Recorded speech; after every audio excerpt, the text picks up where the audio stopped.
हिंद विद्यार्थी मित्रांनो, कोरोना महामारीचा हा दुसरा टप्पा आणि या दुसऱ्या टप्प्यामध्ये प्रचंड वेगवेगळ्या घडामोडी घडत आहेत आणि या घडामोडीचा परिणाम म्हणून जसं मृत्यूची संख्या वाढत चाललेली आहे, दुसरीकडे कोरोनाबाधित होणाऱ्या लोकांची संख्या देखील वाढत चाललेली आहे आणि अशा टप्प्यामध्ये आपण सर्वजण आपलं जगणं सुरू आहे.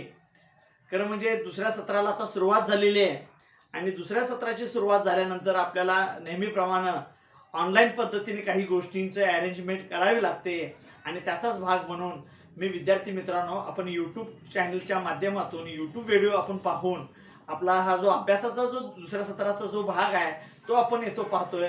मी सर्व विद्यार्थ्यांचं BA भाग 2 BCom भाग 2 या सर्व विद्यार्थ्यांचं मनस्वी स्वागत करतो आणि मी माझ्या विषयाला सुरुवात करतो.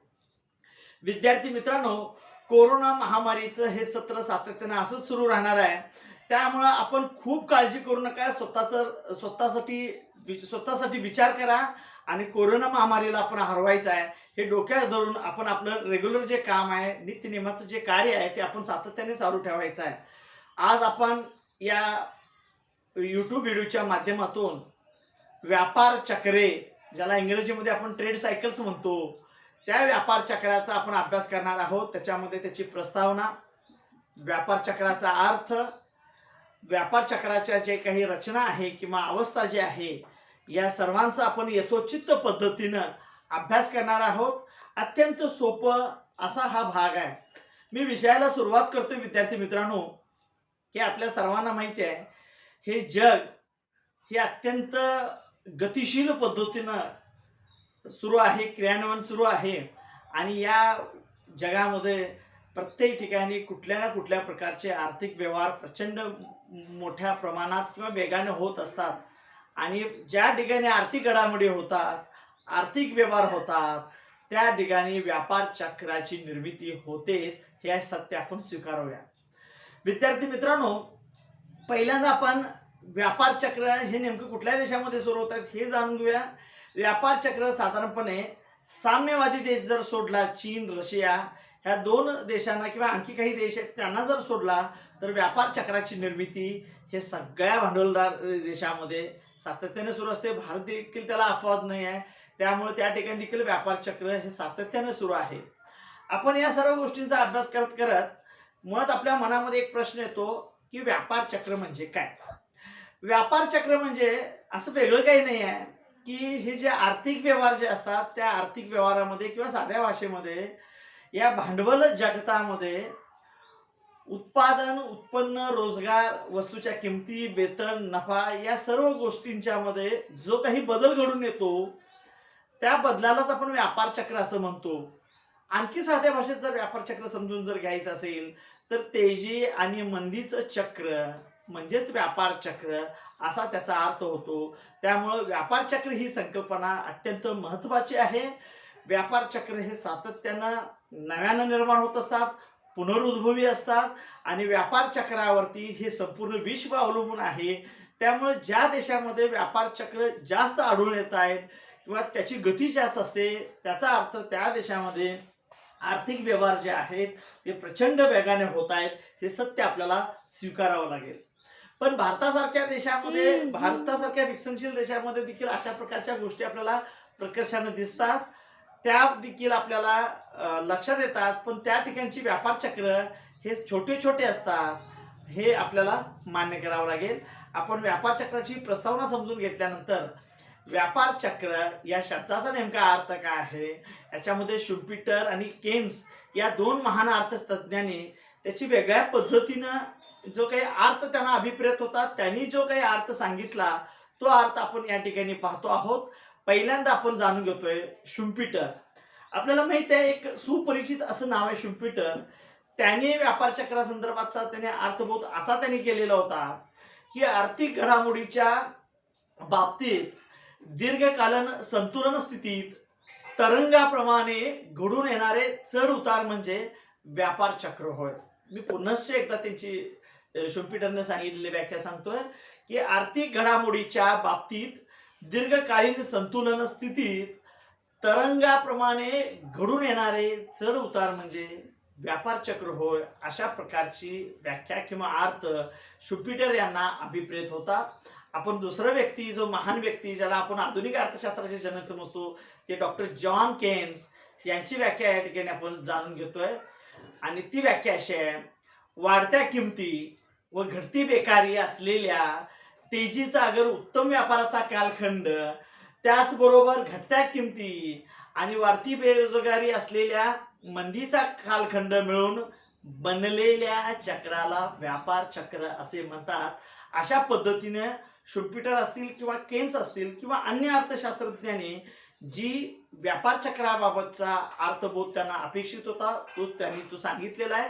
पण एक गोष्ट आपल्याला लक्षात येते की या दोन्ही व्याख्येमध्ये दोन गोष्टी आपल्याला समजतात: एक आर्थिक घडामोडी किंवा आर्थिक व्यवहार, आणि दुसरा आहे याचा परिणाम म्हणून तेजी आणि मंदी. या दोन गोष्टी म्हणजे तेजी, घसरण, मंदी, पुनरुज्जीवन हे त्याच्यामध्ये अंतर्भूत आहेतच, पण तेजी आणि मंदी या दोन गोष्टी खूप महत्त्वाच्या आहेत. या ठिकाणी आपण व्यापार चक्राचा अर्थ समजून घेतला. आता आपण जाणून घेतोय व्यापार चक्राच्या अवस्था किंवा रचना. विद्यार्थी मित्रांनो, की व्यापार चक्र याचे 4 एकूण अवस्था आहेत. त्याच्यामध्ये मुख्य अवस्था आहे ती तेजी आणि मंदी. तेजी म्हणजे की अर्थव्यवस्थेच्या म्हणजे मंदीच्या खाईतून अर्थव्यवस्था जेव्हा वरच्या दिशेने जायला लागते, अनेक पूर्व रोजगाराच्या टप्प्यामध्ये अर्थव्यवस्था आल्यानंतर त्या ठिकाणी अर्थव्यवस्थेला एक म्हणजे एक स्थिरता येते किंवा अर्थव्यवस्था एक वरच्या टप्प्याने जाते. म्हणजे साध्या भाषेमध्ये पूर्ण रोजगाराचा टप्पा ओलांडल्यानंतर अर्थव्यवस्था वेगळ्या पातळीवरती जाते, पुढच्या टप्प्यावर जाते. त्याला आपण साध्या भाषेत तेजी म्हणतो. आणि तेजीनंतर अर्थव्यवस्था एक विशिष्ट कालखंड आहे, तो कालखंड पूर्ण केल्यानंतर अर्थव्यवस्था एकदम खालच्या टप्प्याला येते आणि जिथं ती थांबते तिथं आपण मंदीला सुरुवात होते. असं आपण सामान्य भाषेमध्ये किंवा साध्या पद्धतीने आपण त्याचा अर्थ समजतो. विद्यार्थी मित्रांनो, आता आपल्याला या ठिकाणी ज्या 4 त्याच्या ज्या टप्पे आहेत, अवस्था आहेत, रचना आहेत, ते आपण समजावून घेतोय. त्यातली पहिली अवस्था आहे तेजी. मी मगाशी उल्लेखित केल्याप्रमाणे अर्थव्यवस्था एका म्हणजे पूर्व रोजगाराचा एक टप्पा आहे. ह्या टप्प्यातून ती वरच्या दिशेला जाते. म्हणजेच काय होतं की पूर्ण रोजगार गाठल्यानंतर अर्थव्यवस्थेमध्ये उत्पन्न, उत्पादन, रोजगार, नफा, किमती, व्याज, नफा याच्यामध्ये सातत्याने वाढ होते. कारण भांडवलाची सीमांत लाभ क्षमता किंवा कार्यक्षमता ज्याला आपण म्हणतो ती जास्तीची असते. त्याचा लाभ सातत्याने त्या व्यापारी वर्गाला, उद्योजकांना मिळत असतो. तो लाभ मिळवण्यासाठी, नफा वृद्धिंगत करण्यासाठी ते सातत्याने प्रयत्नशील असतात. आणि त्यामुळे हा नफा वाढवण्यासाठी आपले जे मूळचे जे काही उद्योगधंदे किंवा जे काही व्यापार असतो त्याचं विस्तारीकरण ते करतात आणि नफा जास्तीत जास्त अर्जित करण्यासाठी ते प्रयत्नशील असतात. आणि त्याचा परिणाम म्हणून अर्थव्यवस्थेमध्ये एक म्हणजे नफ्याची एक स्थिती निर्माण होते, भरभराटीची स्थिती निर्माण होते. आणि अशा वेळेला ह्या व्यापाऱ्यांना, उद्योजकांना आपला हा नफा वाढवण्यासाठी, सातत्याने टिकवण्यासाठी काहीतरी तजवीज करावी लागते. आणि म्हणून मग ते कामगारांची संख्या वाढवतात, म्हणजे बेकारीचं प्रमाण कमी होतं.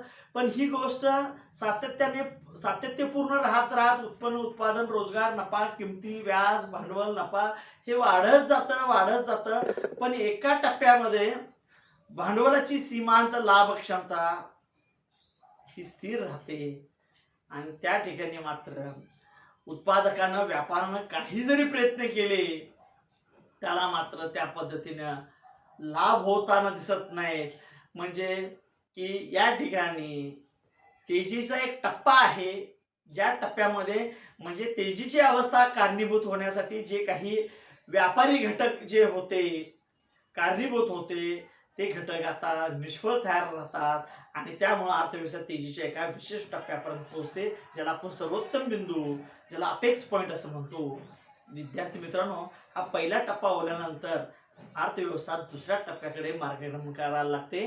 कारण जी विकासाची, जी तेजीच्या स्थितीला कारणीभूत असणारे सगळे जे घटक असतात, जे दुर्बळ झालेले असतात, त्याचा परिणाम म्हणून अर्थव्यवस्था तेजीकडे होती ती घसरणीला लागते. आणि गाडी घसरणीला लागल्यानंतर जी अवस्था होते त्या पद्धतीने अर्थव्यवस्था रूपी गाडी ही घसरणीला जाते. उत्पन्न, उत्पादन, रोजगार, नफा, किमती, व्याज याच्यामध्ये सातत्यानं घट व्हायला लागते. आणि ही घट होत होत भांडवलाची सीमांत लाभ क्षमता कमी व्हायला लागते. शेअर्स मार्केट असतील, कर्ज रोखे असतील यांचे दर खाली यायला लागत आहेत. सगळीकडे आर्थिक हाहाकार माजला जातो. आणि जो आशावाद जो होता, तो आशावाद म्हणजे तेजीच्या काळामध्ये जो आशावाद पल्लवित झालेला होता, जी भरभराटी आलेली होती, तो आता आशावाद निराशाच्या दिशेने वाटचाल करायला लागतो. अर्थव्यवस्था कुठेतरी थांबायला लागते. आणि असं करत करत तो टप्पा ओलांडून ही घसरणरूपी गाडी एका खालच्या तळबिंदूला येते, खालच्या टप्प्याला येते. आणि तो टप्पा म्हणजे तिसरा टप्पा, ज्याला आपण मंदी म्हणतो. आणि आपल्याला सर्वांना माहिती आहे की एकदा जर अर्थव्यवस्था मंदीच्या कवेत गेली तर त्यातून म्हणजे ज्याला मगरमिट्टी म्हणतो किंवा मंदीच्या गर्तेमध्ये एकदा अर्थव्यवस्था गेली तर तिथून निघणं खूप कठीण अवघड असतं. आणि अशा वेळेला सरकारनंच काहीतरी प्रयत्न करावे लागतात. आणि विद्यार्थी मित्रांनो, आणि तिसरी टप्पा ज्याला तिसरी अवस्था म्हणतो ते म्हणजे मंदी. आणि ह्या मंदीमध्ये अर्थव्यवस्था एकदम खालच्या स्थितीला आलेली असते. उत्पन्न, उत्पादन, रोजगार, नफा, किमती, व्याज, वेतन या सगळ्या गोष्टी एकदम खालच्या म्हणजे इतक्या निम्न पातळीवर आलेल्या असतात. भांडवलाची सीमांत लाभ क्षमता ही जवळपास 0 पर्यंत आलेली असते. शेअर मार्केट असतील, कर्ज रोखे असतील किंवा अन्य जे काही भांडवली बाजार आहे, तो सगळा त्याच्या घाशा गुंडाळून थांबावं लागतं. इतकी दुर्दैवी स्थिती त्या ठिकाणी झालेली असते. आणि आर्थिक जगत एकदम बदललेलं असतं. आणि मंदीतनं अर्थव्यवस्था ही मंदीची नैराश्यपूर्ण गर्ता आणि ह्या गर्तेतून बाहेर पडणं खूप कठीण असतं. आणि अशा वेळेला काही धाडसी संयोजनाच्या हेतूनं, नफा मिळवण्याच्या हेतूनं धाडस करायला लागतात. कुठंतरी त्यांना थोडंसं आशेचा किरण दिसतो आणि तो आशेचा किरण पुढच्या टप्प्यामध्ये जातो. आणि विद्यार्थी मित्रांनो, त्याच वेळेला शासन देखील विचार करतं की आपल्याला ही मंदीरूपी अर्थव्यवस्थेतून या अर्थव्यवस्थेला आपल्याला बाहेर काढायचं आहे. हे आपलं परम कर्तव्य आहे. आणि हे परम कर्तव्य पूर्ण करण्यासाठी सरकार देखील त्या अर्थव्यवस्थेला मोठा धक्का देण्याचा प्रयत्न करते. आणि हा मोठा धक्का खूप महत्त्वाचा असतो. आणि तो धक्का सरकारनं दिला म्हणजे सरकारनं स्वतः काही विविध क्षेत्रामध्ये स्वतःहून गुंतवणूक करायला लागली तर त्या गुंतवणुकीच्या माध्यमातून भांडवलाची सीमांत लाभ क्षमता वाढायला लागते. गुंतवणूक वाढल्यामुळे उत्पादन वाढतं. उत्पादनाचा परिणाम म्हणून रोजगार वाढायला लागतो. जे धाडसी संयोजक होते प्रचंड धाडसाने पुढे आणि काम करायला लागतात. नव्यानं काही संयोजक येतात. आणि ही मंदीरूपी आलेली मरगळ जी असते, जी खूप दिवस राहिलेली होती, ती मरगळ आता कुठेतरी थांबते आहे. आणि अर्थव्यवस्था मंदीच्या खाईतून तेजीकडे येते. आणि अशा पद्धतीने अर्थव्यवस्थेमध्ये तेजी, घसरण, मंदी, पुनर्जीवन हे 4 टप्पे आपल्याला प्रत्ययास आलेले आहेत. पण एक गोष्ट लक्षात ठेवा की मंदीच्या या 4 टप्प्यामध्ये व्यापार चक्र हे काही अल्पकालीन असतात, काही मध्यमकालीन असतात, काही दीर्घकालीन असतात.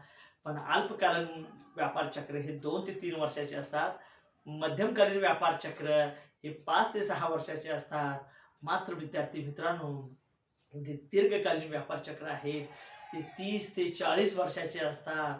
आणि अशा प्रकारे व्यापार चक्रांचं देखील गणित घालण्याचं किंवा कालखंडानुसार गणित घालण्याचं काम जगलर, कॉन्ड्रीफ किंवा अन्य अर्थशास्त्रज्ञ जे आहेत त्यांनी केलेलं आहे. आणि या व्यापार चक्राच्या अनुषंगाने हॉट्रे, शुम्पीटर, हायेक किंवा अन्य जे अर्थशास्त्रज्ञ आहेत त्यांनी देखील प्रचंड काम केलेलं आहे. या सगळ्या गोष्टींचा विचार केला तर या ठिकाणी आपण व्यापार चक्राची प्रस्तावना, व्यापार चक्राचा अर्थ, व्यापार चक्राचे जे 4 टप्पे होते त्याचा आपण यथोचित पद्धतीनं खूप छान पद्धतीनं अभ्यास केलेला आहे. या ठिकाणी विद्यार्थी मित्रांनो, तुम्ही जर हा व्हिडिओ सातत्याने पाहिला, सातत्याने जर पाहून समजून जर घेतला तर तो तुम्हाला सहजपणे समजेल. या ठिकाणी हा पहिला भाग या ठिकाणी संपतो आहे. मला या पहिल्या व्हिडिओच्या माध्यमातून बोलायला संधी मिळाली त्याबद्दल धन्यवाद. जय हिंद विद्यार्थी मित्रांनो.